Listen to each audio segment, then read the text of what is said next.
मनीष जायसवाल को उतारकर भाजपा ने चला बड़ा दाव। जातीय के साथ साथ राजनीतिक समीकरण साधना है मुख्य उद्देश्य।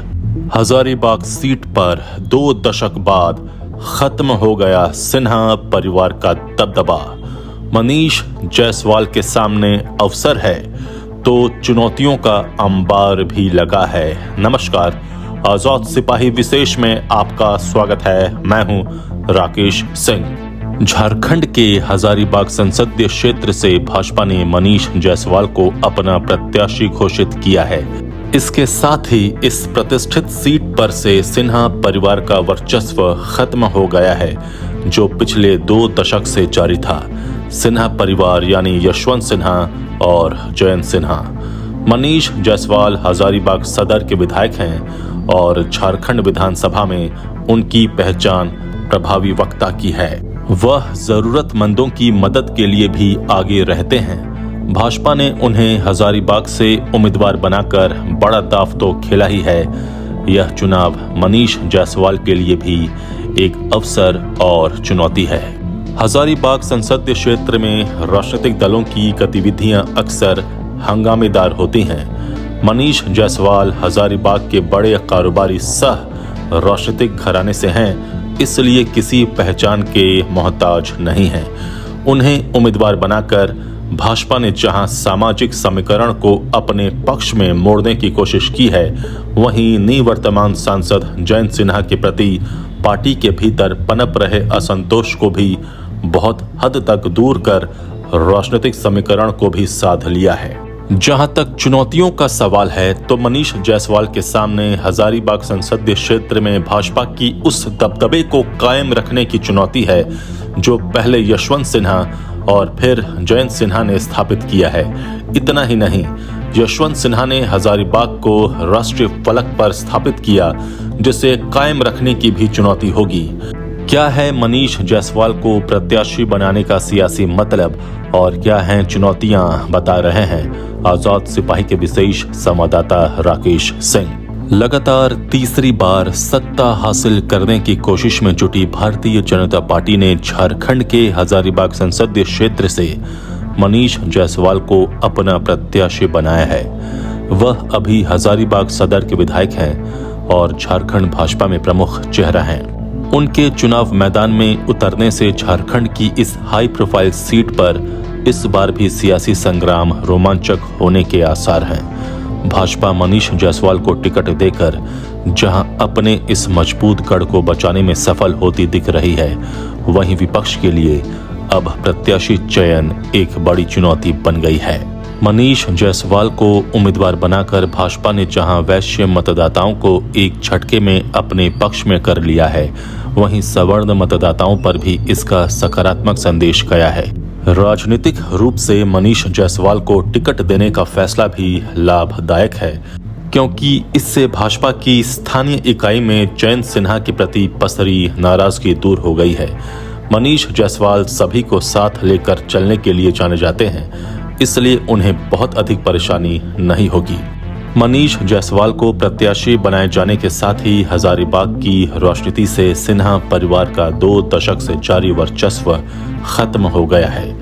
यशवंत सिन्हा ने जिस शिद्दत और समर्पण से भाजपा को हजारीबाग में स्थापित किया, उसे दोहराना बहुत आसान नहीं है। सांप्रदायिक दृष्टिकोण से बेहद संवेदनशील हजारीबाग संसदीय क्षेत्र के लोगों में यशवंत सिन्हा के लिए आज भी इज्जत है, क्योंकि उन्होंने ही राष्ट्रीय फलक पर हजारीबाग को स्थापित किया।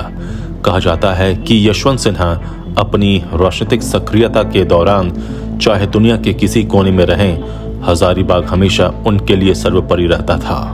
हजारीबाग के एक एक व्यक्ति से वह खुद मिलते थे। उन्होंने जनहित के सवाल पर सब समय प्रशासनिक अधिकारियों के प्रति आक्रामक तेवर अपनाया और लड़कर समस्याओं का समाधान कराया। बिजली के सवाल पर आंदोलन करते हुए वह जेल तक गए। जेल से भी उन्होंने जमानत तब ली जब समस्याओं का समाधान हुआ। उस समय राज्य में हेमंत सोरेन की सरकार थी और राजेंद्र प्रसाद सिंह बिजली मंत्री थे। आंदोलन के क्रम में उन्होंने घेराव कार्यक्रम किया। तत्कालीन जीएम ने उनके खिलाफ केस दर्ज किया। पुलिस ने उन्हें गिरफ्तार कर जेल भेज दिया। उन्होंने जमानत लेने से इनकार कर दिया। जब समस्या का समाधान हुआ तो वह जमानत लेकर जेल से बाहर आए। राजनीतिक विरोधी भी उनकी खूब इज्जत करते थे। भाजपा ने जयंत सिन्हा के स्थान पर मनीष जायसवाल को हजारीबाग से उम्मीदवार बनाया है। 2014 में उन्होंने पहली बार निर्दलीय उम्मीदवार प्रदीप प्रसाद को 27,129 वोटों के अंतर से हराकर निर्वाचित हुए। उसके बाद 2019 में भी उन्होंने हजारीबाग सदर से जीत दर्ज की थी। मनीष जायसवाल ने पिछले साल 21 मार्च को झारखंड की सरकार पर तुष्टीकरण का आरोप लगाते हुए विधानसभा की कार्रवाई के दौरान अपना कुर्ता फाड़कर विरोध दर्ज कराया था। मनीष जायसवाल ने तब सरकार पर आरोप लगाते हुए विधानसभा में राम नवमी के आयोजन के दौरान लगाए गए कई प्रतिबंधों का मसला उठाया। उन्होंने आरोप लगाया था कि जिला प्रशासन तालिबानी आदेश जारी कर रहा है और ऐसा केवल एक समुदाय को खुश करने के लिए किया जा रहा है। मनीष जायसवाल को राजनीति विरासत में मिली है। उनके पिता ब्रज किशोर जायसवाल जिला परिषद अध्यक्ष रह चुके हैं। हजारीबाग ही नहीं, पूरे पूर्वी भारत में उनकी एक अलग पहचान है। वह सांसद का चुनाव भी लड़ चुके हैं। मनीष जायसवाल के सामने पहली चुनौती 2019 में जयंत सिन्हा की जीत के अंतर 4,79,000 को दोहराने की है। पिछले चुनाव में जयंत सिन्हा को 7,28,798 मत मिले थे, जबकि उनके निकटतम प्रतिद्वंदी कांग्रेस के गोपाल साहू केवल 2,49,250 मत ही पा सके थे। इतने विशाल अंतर को दोहराना आसान नहीं होगा। इसके अलावा हजारीबाग से चुने जाने के बाद यशवंत सिन्हा जहां वित्त और विदेश मंत्री जैसे महत्वपूर्ण पद पर रहे, वहीं उनके पुत्र जयंत सिन्हा ने भी पहले वित्त विभाग और फिर नागरिक उड्डयन विभाग में राज्य मंत्री का पदभार संभाला। इन दोनों पिता पुत्र के कारण हजारीबाग के लोग अपने सांसद को उसी स्थान पर देखने के आदी हो गए हैं। मनीष जायसवाल के लिए वह स्थान हासिल करना आसान नहीं होगा। मनीष जायसवाल की अगली चुनौती जयंत सिन्हा के समर्थकों को मनाकर चुनाव कार्य में उतरने की है। रविवार को वह जब रामगढ़ पहुंचे थे तो यहां जयंत सिन्हा समर्थक उनके स्वागत में नहीं पहुंचे थे। हजारीबाग को भाजपा का गढ़ बनाने में यशवंत सिन्हा का बड़ा रोल रहा है। वह 3 बार यहां से सांसद चुने गए। 1989, 1991, 1996, 1998, 1999, 2004, 2009, 2014 और 2019 के चुनाव में कांग्रेस यहां से नहीं जीत सकी है। मात्र 2 बार 1971 और 1984 में कांग्रेस ने सांसद दिया। ऐसा 8 बार के चुनाव में हुआ जब कांग्रेस प्रत्याशी दूसरे नंबर पर रहे। 1991 और 2004 में भारतीय कम्युनिस्ट पार्टी ने यहां से जीत दर्ज की, जबकि 1977 में भारतीय लोक दल के सांसद चुने गए थे। हजारीबाग संसदीय क्षेत्र का चुनाव परिणाम उलटफेर भरा रहा है। क्षेत्र की जनता ने कभी क्षेत्रीय पार्टी के उम्मीदवारों को गले लगाया तो किसी चुनाव में निर्दलीय को संसद भेजा।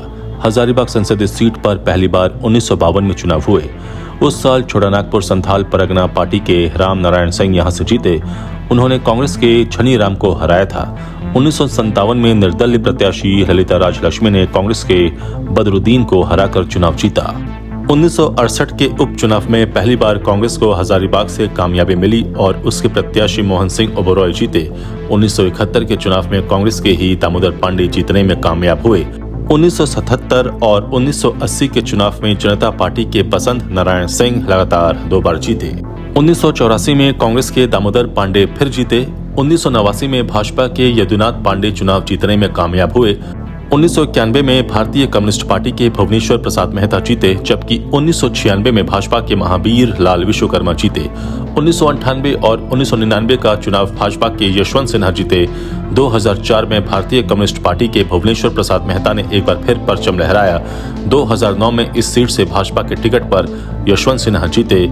2014 के चुनाव में भाजपा के टिकट पर यशवंत सिन्हा के बेटे जयंत सिन्हा जीते और 2019 में भी लगातार उन्होंने दूसरी बार चुनाव जीता। 2014 के चुनाव में भाजपा के जयंत सिन्हा ने कांग्रेस के सौरभ नारायण सिंह को हराया था। जयंत सिन्हा को 4,06,000 और सौरभ नारायण सिंह को 2,47,000 वोट मिले थे। 2019 में जयंत सिन्हा की जीत का अंतर लगभग 2 गुना हो गया। उन्होंने 4,79,000 वोटों के अंतर से कांग्रेस के गोपाल साहू को हराया था। इस प्रकार साफ देखा जा सकता है कि हजारीबाग से अब तक कोई भी लगातार 2 बार से अधिक चुनाव नहीं जीत सका है।